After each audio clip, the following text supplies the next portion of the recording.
2018 Poland के जंगल में कुछ रिसर्चर्स ने एक बड़ा सा होल देखा। जब वो एक छोटे कैमरे की मदद से इस 30 मीटर के होल के अंदर पहुंचे तो उनको अजीब चीजें दिखाई दी, जैसा कि एक रेलवे ट्रैक और माइनिंग टूल्स वगैरह। लोकल अथॉरिटीज ने कंफर्म किया कि ये वर्ल्ड वार 2 के टाइम में बनाया गया एक नाजी बंकर था, जिसको एमओ को स्टोर करने, फूड शॉर्टेज और एयर रेड से बचने के लिए बनाया गया।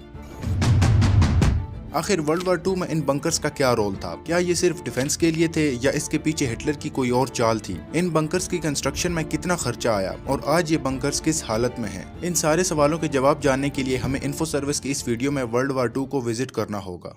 सेकेंड वर्ल्ड वार के टाइम पे एक्सिस पावर हो या अलाइड फोर्सेस, दोनों ने अपने सर्वाइवल और विक्ट्री के लिए कुछ बंकर्स बनाए, जिनको कभी हाइडिंग स्पॉट तो कभी बैटलफील्ड्स के बीच एक छुपा हुआ ब्रेन सेंटर कंसिडर किया जाता था। अलाइड और एक्सिस पावर ने रियलाइज कर लिया था कि सिर्फ आर्मी या वेपन से काम नहीं चलेगा। अगर जीत चाहिए तो बेस स्ट्रांग होना चाहिए, और बेस का मतलब था फोर्टिफाइड स्ट्रक्चर्स, ऐसे बंकर्स जहां से पूरा वार रिमोटली कंट्रोल हो सके, जहां से अटैक्स लॉन्च हो सके और जहां सोल्जर सेफ रह सके जब ऊपर से बॉम्ब्स बरस रहे हो। लेकिन सवाल ये उठता है, क्या ये सिर्फ पत्थर के स्ट्रक्चर्स हैं या फिर इनके अंदर छुपी है वो कहानी जो हमें समझनी चाहिए? क्योंकि जब हम इन बंकर्स को देखते हैं, हमें इंजीनियरिंग, मैन पावर, प्लानिंग जैसी एफर्ट्स दिखाई पड़ती हैं जो उस वार में डाली गई थी। जब हम कहते हैं कि बंकर्स वर्ल्ड वार 2 के बैकबोन थे, तो वो सिर्फ एक मेटाफोर नहीं है। नाजी जर्मनी ने 25,000 से ज्यादा बंकर सिर्फ अटलांटिक वॉल के लिए बनाए थे।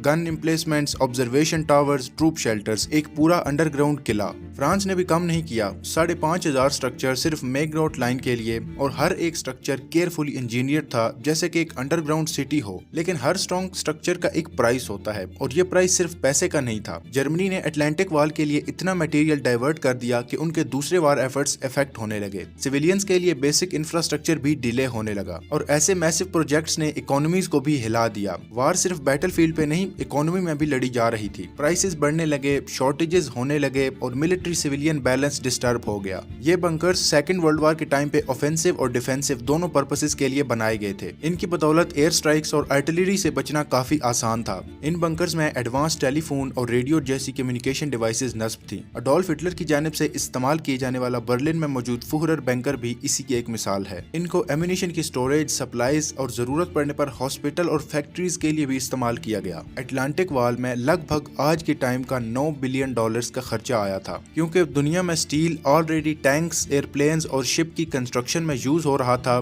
और इन बंकर्स की कंस्ट्रक्शन की वजह से स्टील की बहुत ज्यादा शॉर्टेज हो गई थी। कुछ रिपोर्ट्स के मुताबिक लिवरपूल में मौजूद बंकर में 7 फीट से ज्यादा का सीमेंट इस्तेमाल किया गया था, जो कि मटेरियल कंजम्पशन की इंटेंसिटी को शो करता है। तो चलो कुछ ऐसे ही आइकॉनिक वर्ल्ड वार 2 बंकर्स के बारे में बात करते हैं, जिनके पीछे छुपी है स्ट्रेटेजी, ब्रेवरी और कुछ पेनफुल मेमोरीज। पोलैंड में मौजूद कैटरजिन के पास एक जंगल के बीच जहाँ छुपा था वुल्फ्स लेयर। ये था हिटलर का ईस्टर्न फ्रंट पे प्राइमरी हेडक्वार्टर, जिसमें 50 से ज्यादा बंकर्स और बिल्डिंग्स थी। हिटलर का एक पर्सनल बंकर भी यहीं था। लेकिन ये जगह सिर्फ एक कमांड सेंटर नहीं थी, यहाँ पर पूरी दुनिया का सबसे daring assassination attempt operation Valkyrie भी कंडक्ट हुआ था। कॉलोनल क्लास वॉन स्टाफनबर्ग ने प्लान किया था कि हिटलर को मारकर वार खत्म कर देगा। बॉम्ब ब्लास्ट भी हुआ, लेकिन हिटलर बच गया और अटेम्प्ट फेल हो गया। आज वुल्फ्स लेयर एक टूरिस्ट अट्रैक्शन बन चुका है। सोचो, एक पूरा कोस्ट लाइन नॉर्वे से स्पेन तक 2400 माइल्स का स्ट्रेच, और उसके हर कोने में bunkers, mines, anti tank defence system. Nazi Germany ने इसे अलाइड इन्वेजन को रोकने के लिए बनाया था। एक पूरा किला जिसमें गन एम्प्लेसमेंट्स थे, बीच ऑब्स्टेकल्स थे और इतनी हैवी फोर्टिफिकेशन थी कि लगता था कि कोई इस वाल को तोड़ ही नहीं सकता। लेकिन फिर दिन 6 जून 1944 का आया, यानी डी डे। जब अलाइड फोर्सेस ने नॉर्मैंडी पर लैंड किया तो इस दीवार का एक हिस्सा टूट गया। वो ब्रीच सिंपल मिलिट्री ऑपरेशन नहीं था, वो एक हिस्टोरिकल ट्विस्ट था। अटलांटिक वॉल के ब्रेकडाउन ने वर्ल्ड वार की टाइड ही पलट दी थी। सोचो कितनी डाइवर्स लोकेशंस, यूरोप के फ्रोजन कोस्ट से लेके एशिया के ट्रॉपिकल आइलैंड्स तक। हर बंकर का अपना पर्पस था, अपनी स्टोरी थी,